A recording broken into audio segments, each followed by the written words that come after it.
Hi everyone, my name is Brian and I'm here to show you some tips for how to log into your Chromebook. The first thing you want to do after you open the Chromebook is to check the Wi-Fi connection.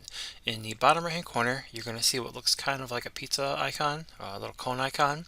If you click on that and then you click on the not connected drop down box, that will give you a list of the networks that are available. So each person's home Wi-Fi is going to look a little bit different, but from here you can click on whichever network you want to connect to and then enter in the password. This is the password that was given to you by your internet provider. Enter the password and then click connect. After a few moments, you'll see a stable connection in the bottom right hand corner. Once you have that set up, you can try to log into your Chromebook. Now, if you open up the Chromebook and the username at the login prompt does not match your student's name, click the drop down and then from here click on remove this user and then confirm to remove that user. That will remove that user's profile from this computer.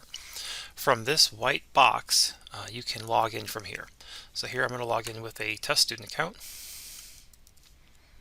And then I'm going to click the next button. Then I'm going to enter in the password. Now for you, this password has been given on a piece of paper inside of the Chromebook. If you're having difficulty logging, call your school and they can help you get the password. Once you have your password entered, click the next button. Once it says you're all set, click on Getting Started.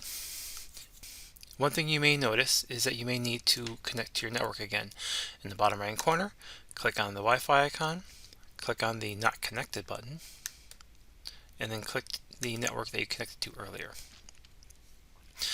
Then from there you'll see that you are connected again. Now for logging into SeeSaw, the easiest way to do it after you've logged in to your Chromebook is to click on I'm a Student. And then from here, click Sign in with Google.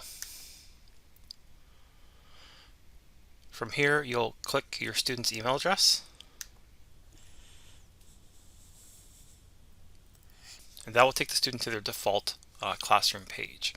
Once you're in SeeSaw, a couple things to note. In the Activities tab over here, you will see all of the tasks that have been assigned to the student from the teacher.